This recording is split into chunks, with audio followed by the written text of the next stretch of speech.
Ang Batas ng Diyos.org. Appendix 5E. Transportasyon sa Sabat. Sa nakaraang artikulo, tinalakay natin ang pagkain sa Sabat, kung paano maaaring gawing oras ng kapayapaan at hindi stress ang pamamagitan ng paghahanda, pagpaplano at paggamit ng tuntunin ng pangangailangan. Ngayon ay lilipat tayo sa isa pang larangan ng makabagong buhay kung saan lubhang kailangan ang parehong mga prinsipyo ito, transportasyon. Sa kasalukuyang panahon, ginagawang madali at maginhawa ng mga sasakyan, bus, eroplano, at mga ride-sharing app ang paglalakbay. Gayunman, tinatawagan tayo ng ika-4 na utos na huminto, magplano at tumigil sa karaniwang paggawa. Ang pag-unawa kung paano ito naaangkop sa paglalakbay ay makatutulong sa mga mananampalataya na umiwas sa hindi kinakailangang paggawa, protektahan ang kabanalan ng araw, at mapanatili ang tunay na diwa ng pamamahinga. Bakit mahalaga ang transportasyon? Hindi bago ang isyu ng transportasyon. Sa sinaunang panahon, kaugnay ng trabaho ang paglalakbay, pagbubuhat ng mga kalakal, pag-aalaga ng mga hayop, o pagpunta sa pamilihan. Binuo ng rabinikong Hudaismo ang detalyadong mga tuntunin tungkol sa layo ng paglalakbay sa Sabath, kaya maraming masusugid na Hudyo noon ang naninirahan malapit sa mga sinagoga upang makalakad papunta sa mga pagtitipon. Ngayon, kumaharap ang mga Kristiyano sa parehong mga tanong tungkol sa pagpunta sa simbahan sa Sabath, pagbisita sa pamilya, pagdalo sa mga pag-aaral sa Biblia, o pagsasagawa ng mga gawaing may awa tulad ng pagbisita sa ospital o bilangguan. Tutulungan ka ng artikulong ito na maunawaan kung paano naaangkop ang mga prinsipyong biblikal ng paghahanda at pangangailangan sa paglalakbay, na nagbibigay kakayahan sa iyong gumawa ng matalinong, may pananampalatayang mga desisyon tungkol sa kung kailan at paano maglalakbay sa Sabath. Ang Sabat at pagdalo sa simbahan. Isa sa mga pinakakaraniwang dahilan kung bakit naglalakbay ang mga mananampalataya sa Sabath ay upang dumalo sa mga serbisyo ng simbahan. Naiintindihan nito na kapag papalakas ng loob ang pakikipagtipon sa ibang mananampalataya para sa pagsamba at pag-aaral. Gayunman, mahalagang tandaan ang ating itinatag sa Artikulo 5A ng seryeng ito, ang pagpunta sa simbahan sa Sabath ay hindi bahagi ng ika-4 na utos. Basahin ang artikulo.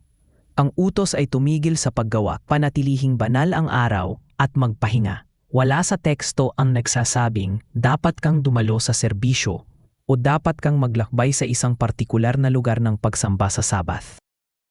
Dumalo si Jesus mismo sa sinagoga sa Sabat, Lucas 4:16, ngunit hindi niya itinuro ito bilang isang obligasyon sa kanyang mga tagasunod.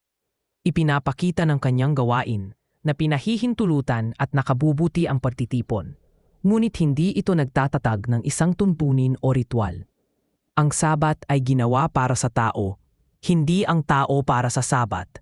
Marcos 2:27, at ang pinakapuso nito ay pamamahinga at kabanalan, hindi paglalakbay o pagdalo sa isang institusyon. Para sa mga modernong Kristiyano, nangangahulugan ito na ang pagdalo sa isang Sabbath-keeping na simbahan ay opsyonal ngunit hindi obligasyon. Kung nakasusumpong ka ng kagalakan at espiritual na paglago sa pakikipagtagpo sa ibang mananampalataya sa ika-7 araw, malaya kang gawin ito.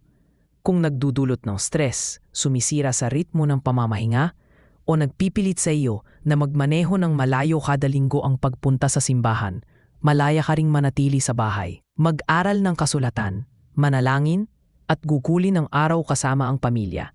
Ang susi ay umiwas sa paggawa ng pagpunta sa simbahan bilang isang automatikong rutina na sumisira mismo sa pamamahinga at kabanalan na iyong pinagsisikapang panatilihin.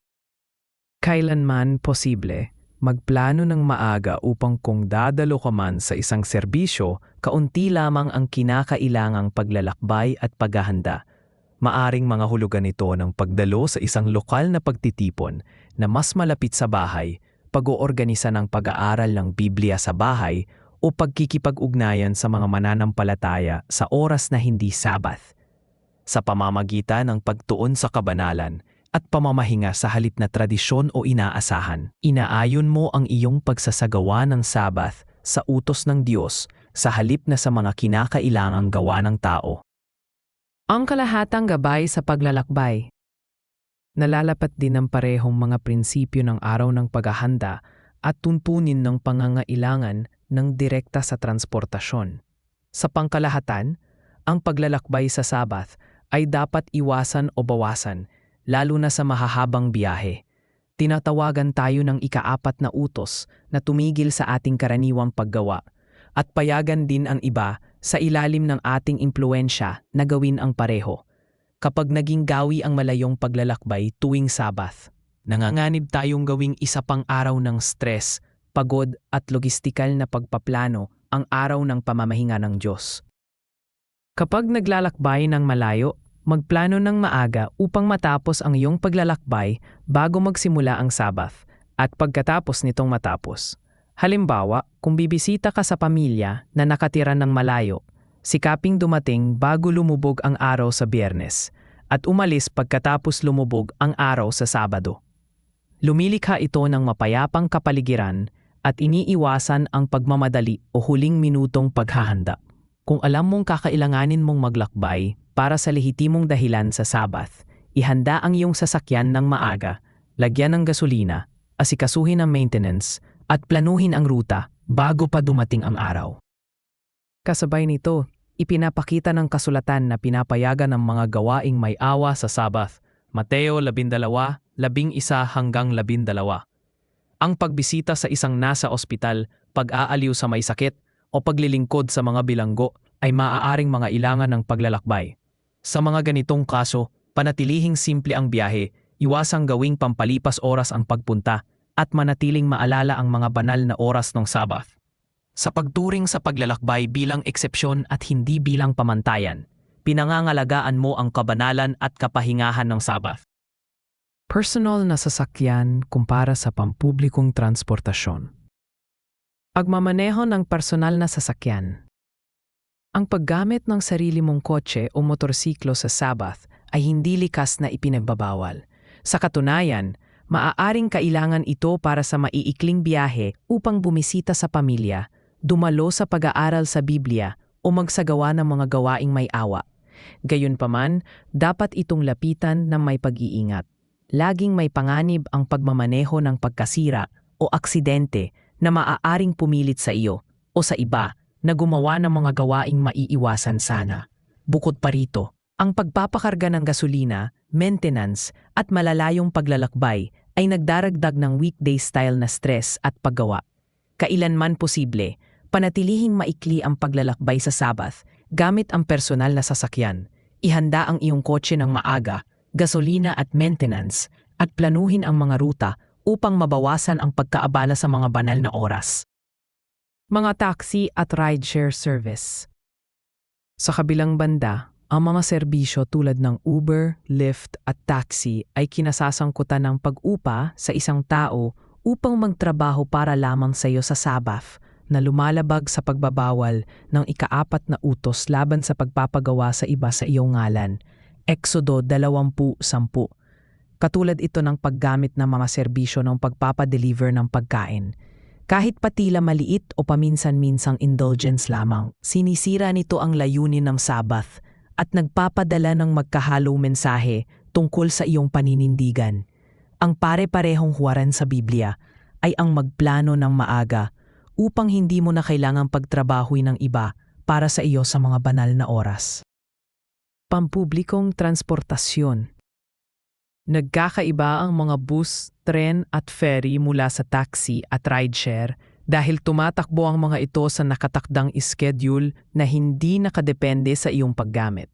Sa makatuwid, maaaring pahintulutan ang paggamit ng pampublikong transportasyon sa Sabat, lalo na kung makatutulong ito upang dumalo ka sa pagbitipon ng mga mananampalataya o magsagawa ng gawaing may awa ng hindi nagmamaneho. Kailanman posible, bilhin na ang mga tiket o pasahe ng maaga upang maiwasan ang paghawak ng pera sa Sabat. Panatilihing simple ang mga biyahe, umiwas sa mga hindi kinakailangang hintuan at panatilihin ang mapagpakumbabang saloobin habang naglalakbay upang mapangalagaan ang kabanalan ng araw. Ang seryeng ito at marami pang ibang pag-aaral tungkol sa batas ng Diyos ay matatagpuan sa site angbatasnangdiyos.org.